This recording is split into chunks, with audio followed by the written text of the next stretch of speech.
Assalamualaikum everyone, welcome back to the channel and let's begin with question number 6 of exercise 8.1 chapter introduction to trigonometry. Question है, if angle A and angle B are acute angles such that cos A is equal to cos B, then show that angle A is equal to angle B. तो question में है कि अगर angle A और angle B दो acute angles हैं such that कि cos A cos B के इक्वल होगा, तो हम लोग को यहाँ पे शो करना है कि एंगल A और एंगल B इक्वल होगा।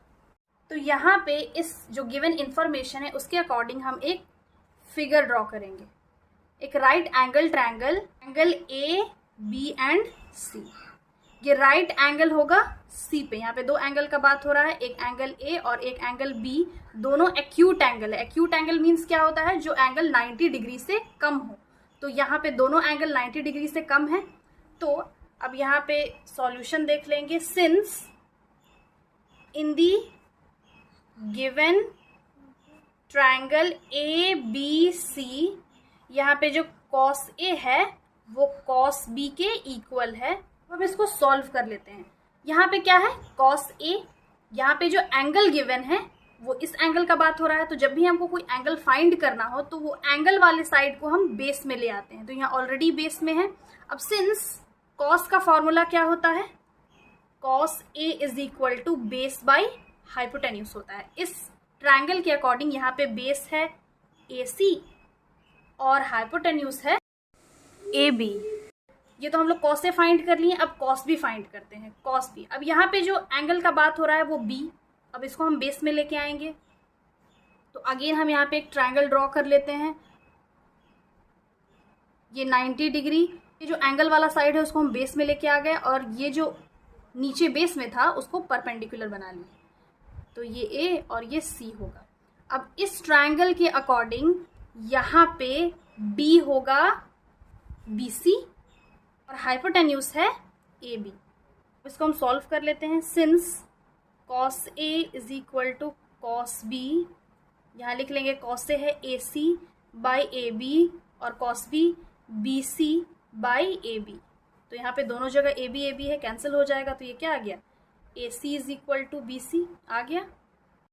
अब सिंस यहाँ पे जो साइड है वो इक्वल आ गया, दैट मीन्स ये जो साइड है इस साइड के इक्वल है। तो देयरफॉर एंगल A जो होगा वो एंगल B के इक्वल होगा। जब हम ट्रायंगल चैप्टर डिस्कस करेंगे तो उस चैप्टर में एक थ्योरम है, angles opposite to equal sides are also equal. यहाँ पे लिख लेंगे एंगल्स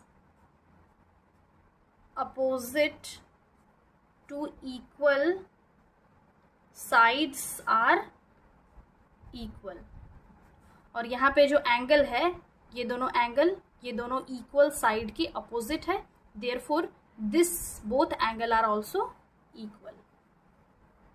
Next question है question number 7. If cot theta is equal to 7 by 8, evaluate 1 plus sin theta into 1 minus sin theta divided by 1 plus cos theta into 1 minus cos theta. Second है cot square theta. तो अब इसका हम लोग solution देख लेंगे। यहाँ पे बस गिवन जो इन्फॉर्मेशन है वो है cot theta is equal to 7 by 8. अब कॉट का फॉर्मूला क्या होता है? tan के अपोजिट B बाई P होता है, यानी कि बेस बाई परपेंडिकुलर। तो यहाँ पे हम एक ट्रायंगल ड्रॉ करेंगे, ट्रायंगल ABC। B पे राइट एंगल है और मान लेते हैं ये जो है ये थीटा है एंगल। अब यहाँ पे बेस गिवन है 7, तो ये 7 होगा और परपेंडिकुलर गिवन है 8, तो ये जो परपेंडिकुलर है ये साइड 8 होगा। अब हम बाय पाइथागोरस थ्योरम से हाइपोटेन्यूज फाइंड करेंगे। तो by Pythagoras theorem h square is equal to p square plus b square होता है। यहाँ पे h square is equal to p square होगा 8 का स्क्वायर, b स्क्वायर होगा 7 का square, then h square is equal to 8 8 64, 7 7 49। तो 64 और 49 को हम ऐड करेंगे तो आएगा 130। देयरफॉर यहाँ पे h इज इक्वल टू हो जाएगा अंडर रूट 113। तो यहाँ पे हाइपोटेन्यूज आ गया अंडर रूट 130। अब हम यहाँ पे फाइंड करेंगे फर्स्ट क्वेश्चन।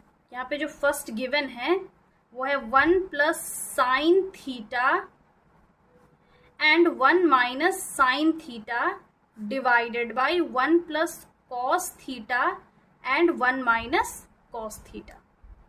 अब ये एक फॉर्मूला है, हम लोग ऑलरेडी ये फॉर्मूला पढ़ चुके हैं, a plus b into a minus b is equal to होता है, ये स्क्वायर नहीं होगा, होगा a square minus b square, यानी कि a square minus b square का फॉर्मूला होता है a plus b a minus B.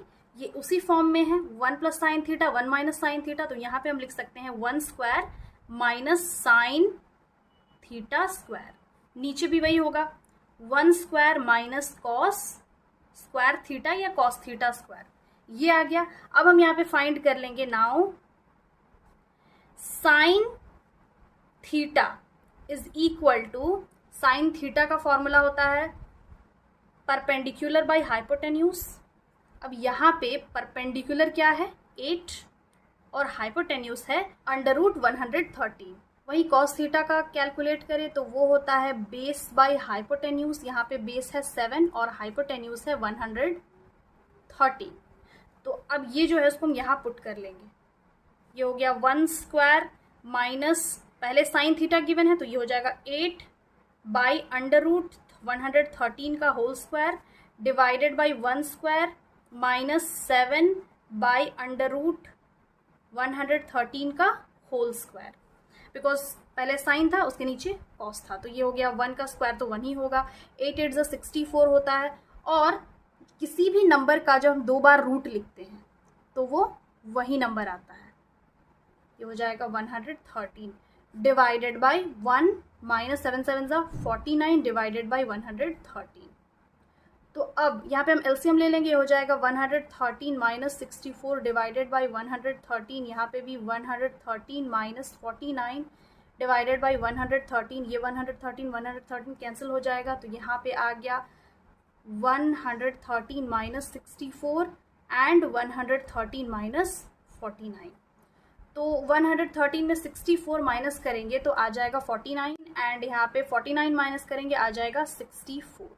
तो इसका वैल्यू आ गया, दैट मीन्स इस क्वेश्चन का वैल्यू 49/64। अब हम नेक्स्ट क्वेश्चन सॉल्व करेंगे। नेक्स्ट है कॉट स्क्वायर थीटा। कॉट का फॉर्मूला होता है b/p, यानी कि बेस बाय परपेंडिकुलर। अब यहाँ पे बेस है 7, परपेंडिकुलर है 8। सिंस यहाँ पे स्क्वायर फाइंड करना है तो स्क्वायर कर लेंगे, 7 7 49 एंड 8 8 64। तो कॉट स्क्वायर थीटा का भी यहाँ पे वैल्यू आ गया 49/64। क्वेश्चन नंबर 8 है if 3 cot a is equal to 4, check whether 1 minus tan square a divided by 1 plus tan square a is equal to cos square a minus sin square a। तो यहाँ पे भी इसको हम लोग solve कर लेंगे। यहाँ पे जो गिवन है वो है 3 cot a is equal to 4, तो इसको हम लिख सकते हैं cot a is equal to 4/3। तो ये हो गया 4/3। अब cot का फॉर्मूला होता है b/p, बेस बाय परपेंडिकुलर। यहाँ पे हम एक ट्रायंगल ड्रॉ कर लेंगे ABC। यहाँ पे हम बेस में, बेस का जो एंगल है यहाँ पे हम AQ लिखे, बिकॉज इस क्वेश्चन में गिवन है cot A। क्वेश्चन में जो एंगल गिवन होता है उसको हम हमेशा बेस में लेके आ जाते हैं, यानी कि वो एंगल वाले साइड को हम लोग बेस बना लेते हैं। और बेस यहाँ पे गिवन है 4, परपेंडिकुलर गिवन है 3, तो हम यहाँ पे ये थर्ड एंगल हाइपोटेन्यूज फाइंड कर लेंगे by Pythagoras theorem. h square is equal to p square plus b square. h square is equal to p square होगा 3 का स्क्वायर और b स्क्वायर है 4 का square. 3 3 9, 4 4 16, then h is equal to, h का square is equal to 9 plus 16 is equal to 25, then h is equal to √25, h is equal to plus minus 5। तो अब since जो side है वो negative में नहीं हो सकता है तो हम +5 को ही कंसिडर करेंगे, hence h is equal to 5। तो नाउ क्वेश्चन में हम लोग को फाइंड करने के लिए कहा गया है 1 minus tan square a divided by 1 plus tan square a। तो tan a फाइंड करते हैं। tan a होता है, tan का फॉर्मूला होता है p/b, यानी कि परपेंडिकुलर बाई बेस। यहाँ पे परपेंडिकुलर है 3 और बेस है 4, तो ये हो गया 3/4। cos a भी फाइंड कर लेंगे।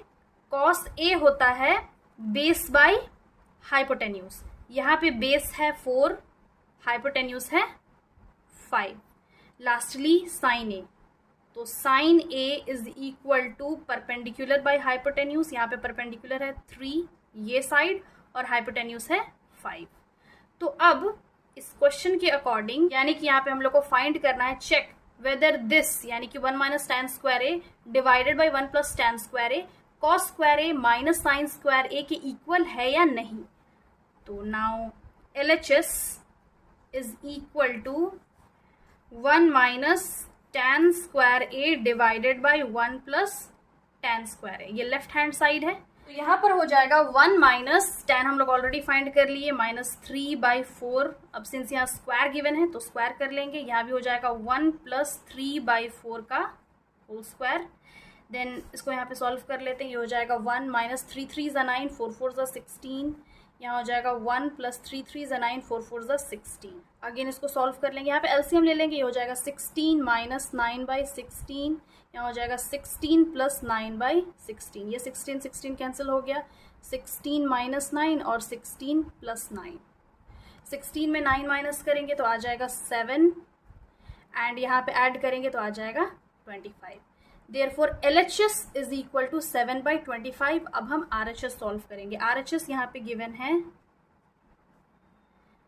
cos square A minus sine square A, तो is equal to cos square A है 4/5, साइन स्क्वायर है 3/5 और यहाँ पे स्क्वायर भी कर लेंगे, 4 4 ज़ा 16, 5 5 ज़ा 25, माइनस 3 3 ज़ा 9, 5 5 ज़ा 25, 16 माइनस 9/25 कर लेंगे। सिंस यहाँ पे जो डिनोमिनेटर है वो ऑलरेडी सेम है तो 16 में 9 माइनस करेंगे आ जाएगा 7 और आ गया 25।